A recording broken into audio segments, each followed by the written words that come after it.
കഴിഞ്ഞ ദിവസം കേന്ദ്ര ബജറ്റ് വന്നു. ആ ബജറ്റിൽ കേരളത്തിന് വലിയ നിരാശയാണ് ഉണ്ടായത്. നമ്മൾ പ്രതീക്ഷിച്ച ഒരു പദ്ധതി പ്രഖ്യാപനവും ഉണ്ടായിട്ടില്ല എന്ന് മാത്രമല്ല, പൂർണ്ണമായും സംസ്ഥാനത്തെ അവഗണിച്ച ഒരു നിലപാടാണ് കേന്ദ്രത്തിലുണ്ടായത് എന്നാണ് നമ്മുടെ സംസ്ഥാന മന്ത്രിമാരും ഇവിടുത്തെ പ്രതിപക്ഷവും ഒക്കെ പറഞ്ഞിരിക്കുന്നത്. അപ്പോൾ എന്താണ് അതുമായി ബന്ധപ്പെട്ട് നമുക്ക് ഇനി ഉള്ള പ്രതീക്ഷ എന്ന് നോക്കാം അല്ലേ? കേന്ദ്ര ബജറ്റ് പ്രഖ്യാപനങ്ങളിൽ കേരളത്തിന് ഇത്തവണയും നിരാശ. പ്രത്യേക പാക്കേജുകളോ വൻകിട പദ്ധതികളോ ഒന്നും ഉണ്ടായിട്ടില്ല. മുണ്ടക്കൈ ചൂരൽമല പുനരധിവാസത്തിൽ അനുകൂല തീരുമാനം പ്രതീക്ഷിച്ചിരുന്നു, പക്ഷെ അതും വെറുതെയായി.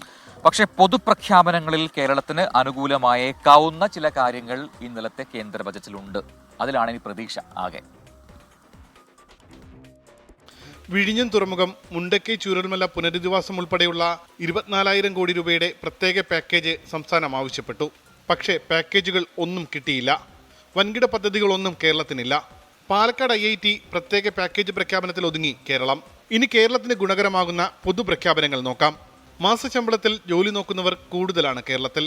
അതിനാൽ ആദായ നികുതി പരിധി ഉയർത്തിയത് കേരളത്തിലെ കൂടുതൽ പേർക്ക് ഗുണമാകും. ടൂറിസം, ആയുർവേദം എന്നീ മേഖലകളിലെ മേൽക്കൈ, മെഡിക്കൽ, സ്പിരിച്വൽ ടൂറിസം രംഗത്തെ ബജറ്റിൽ പ്രത്യേക ഊന്നൽ കേരളത്തിന് അനുകൂലമാക്കിയേക്കും. സ്റ്റാർട്ടപ്പുകൾക്ക് കുറഞ്ഞ പലിശ നിരക്കിലുള്ള വായ്പ സാങ്കേതിക വൈദഗ്ധ്യമുള്ള യുവാക്കൾക്ക് പ്രചോദനമാകും. മെഡിക്കൽ സീറ്റുകളുടെ എണ്ണം ഉയർത്തുന്നത് ഡോക്ടർമാരാകാൻ സ്വപ്നം കാണുന്ന വിദ്യാർത്ഥികൾക്ക് പ്രതീക്ഷ നൽകുന്നു. ആഴക്കടൽ മത്സ്യബന്ധന പദ്ധതി പ്രഖ്യാപനം തീരദേശം കൂടുതലുള്ള സംസ്ഥാനത്തിന് പ്രയോജനപ്പെടുത്താനാകും. ഇവയെല്ലാം പറയുമ്പോഴും കേരളത്തോട് ബജറ്റിൽ അവഗണനയുടെ ഗ്രാഫ് ഉയർന്നു തന്നെ നിൽക്കും. കേരളത്തിന്റെ കടമെടുപ്പ് പരിധി ഉയർത്തിയിട്ടില്ല. നേരത്തെ വെട്ടിക്കുറച്ചത് പുനഃസ്ഥാപിച്ചിട്ടുമില്ല. സാമ്പത്തിക പ്രതിസന്ധി മറികടക്കാൻ കേരളം ഇനി എന്തു ചെയ്യും? 2 കേന്ദ്ര സഹമന്ത്രിമാർ. കേരളത്തിൽ നിന്ന് ഒരു BJP MPയെ തെരഞ്ഞെടുത്ത ശേഷമുള്ള ആദ്യ സമ്പൂർണ്ണ ബജറ്റ്. മുൻകാലങ്ങളെക്കാൾ ഇത്തവണ കേരളത്തിന് പ്രതീക്ഷിക്കാൻ വകയുണ്ടായിരുന്നു. എല്ലാം പക്ഷേ പ്രതീക്ഷയിൽ ഒതുങ്ങി. ഇതാണ് കേന്ദ്ര ബജറ്റിലെ കേരള കാഴ്ചകൾ. കേരളം ചോദിച്ചത് ഒന്നും കിട്ടിയില്ല. ഇനി ജനസംഖ്യ ആനുപാതികമായി കേരളത്തിന് കിട്ടേണ്ട കുറച്ച് സാമ്പത്തിക വിഹിതമുണ്ട്. അത് കിട്ടുമോ? കണ്ടറിയാം. ഉമേഷ് ബാലകൃഷ്ണൻ, 24, തിരുവനന്തപുരം.